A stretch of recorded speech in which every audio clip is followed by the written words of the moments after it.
Hi everyone, welcome back. Today I'm trying a product that has been all over my feed. The Celimax Retinal Short Tightening Booster. If you have been anywhere near skincare content lately, you might have seen this product popping up again and again, making big claims about anti-aging and barrier repair. So I wanted to see for myself, how does it actually feel? What's inside it and is it worth the hype? This is my very first time really testing it on my face. So today's video is going to be part first impression and part ingredient breakdown. And then I'll be using it consistently for the next 1 month to give you a proper result update. So before I put on my face, I actually did a test on my neck last week. I did mention this in my live too, and as I put it on my neck, I did feel a slight sensation, almost like a tiny bit of burning, but not enough to stop me. It just reminded me it is a retinal product, so I need to be careful. Last night I applied a very small amount on my face. Honestly, I was a little nervous because retinal, even though it's less irritating than tretinoin or any other retinoid form, can still cause redness, peeling or sensitivity. But I went ahead because I wanted to test it properly. The concentration here is 0.1% nano-retinal, which is encapsulated. So what that means, the retinal here is wrapped in nano carriers, which makes the overall formulation more stable and delivers slowly into the skin. That way you still get the effectiveness but with less irritation. Quick skincare science moment. Retinal or retinaldehyde, they're all part of vitamin A family. It actually sits one step away from tretinoin or retinoic acid. Now retinoic acid is naturally present in our skin, in our bodies, but as we age, our body starts to produce less of it, which often results into visible signs of aging like lack of firmness, lack of collagen, lack of elasticity. And in order to reduce those impacts of aging, you can supplement this from topical skincare. You might have heard about retinol over and over again, which has to convert twice, like it takes 2 steps to convert into retinoic acid, while retinal just has to convert once. So it's considered more powerful than retinol, but still gentler than tretinoin or retinoic acid. There are clinical studies showing that 0.1% retinal can improve fine lines, skin texture, and even pigmentation. One study found that retinal was effective in reducing signs of photoaging while being better tolerated than tretinoin for most people. And that's why this concentration is considered promising. You're not underdosing, but it's not that super high irritating level either. That being said, it's still potent, so go slow. Use a pea-sized amount, maybe 2 to 3 nights a week, just as per brand's instructions to start. I did use my La Roche-Posay Cicaplast B5 moisturizer just to create a buffer as the first layer of moisturizer, as retinoids in general can cause dryness or irritation, especially if you have sensitive skin.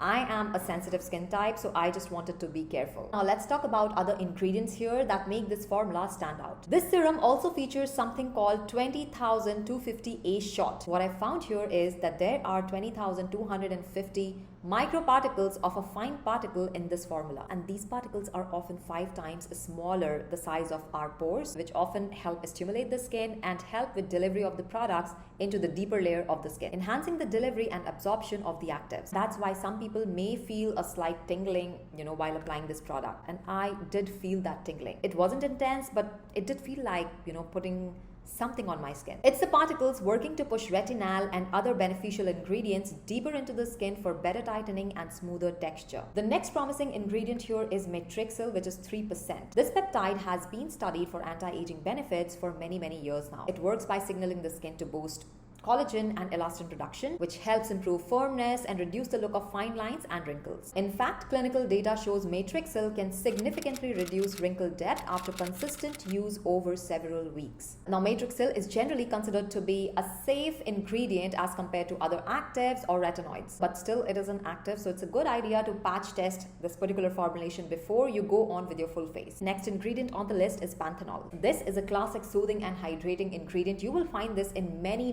skincare products. It helps repair and strengthen the skin barrier, which is why you will often see it in healing creams or after sun lotions. For most people, it's extremely gentle, but for some of you, it may cause some skin allergy. I've got a comment on one of my videos where this person says that she's super allergic to Panthenol and she always avoids it in any skincare product. And if you know that you're sensitive to this ingredient, skip this product altogether and look for skincare products with calming options like Centella asiatica, ceramides. So when you put this all together, you've got retinal, you've got Matrixyl, you've got Panthenol, and you've got 20,250 A short microparticles. It sounds like a smart, well-rounded formulation, and it kind of explains why this product blew up online. Honestly, I think it's the mix of hype, plus the promising science behind it. You don't really see many retinal options in a beginner-friendly format at this particular price point. And once big influencers tried it, gave their stamp of approval to it, it just spread fast. As a new content creator myself, I wanted to see if it's really worth the hype or if it's just a trend. So far it feels promising, but again, I will need to test it for at least a month to see the real results. When I first applied this cream, the texture felt creamy, but it didn't glide smoothly across my skin,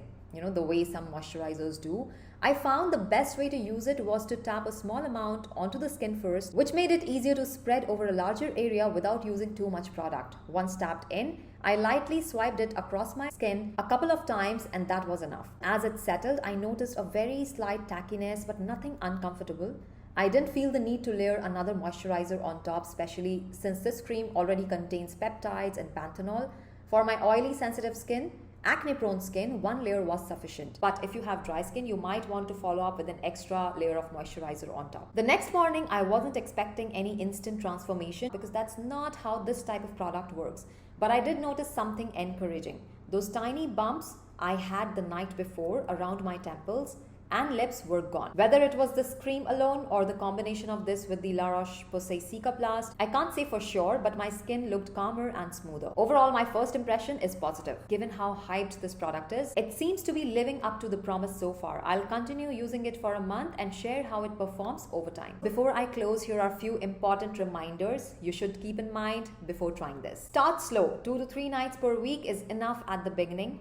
Use a gentle ceramide-based or any soothing ingredient-based moisturizer to buffer any irritation. Always wear sunscreen during the day. Retinoids make your skin more sensitive to the sun. If you have very, very sensitive skin, you're prone to allergies, do a patch test before you go on your full face. And of course, do not combine this with too many other actives like AHAs, BHAs, vitamin C right at the beginning. You might end up overwhelming your skin barrier. So that's my first impression of the Celimax Retinal Short Tightening Booster. Slight tingling, but nothing extreme. And the ingredient list looks really promising with its combo of retinal, matrixyl and panthenol. I'll keep testing this consistently over the next month and report back with the results. So if you want to see whether this actually delivers on its claims and whatever you see on the internet, influencers hyping this up, if it's really true or not, make sure you're subscribed. And let me know in the comments if you've used this particular product before or you're using any other retinoid that has worked really well for you. It really helps me to know what products, what formulations are actually working in real life and not just on the internet. I would love to hear your experience. And on that note, I'll see you all in my next video. Until then, stay tuned, stay beautiful.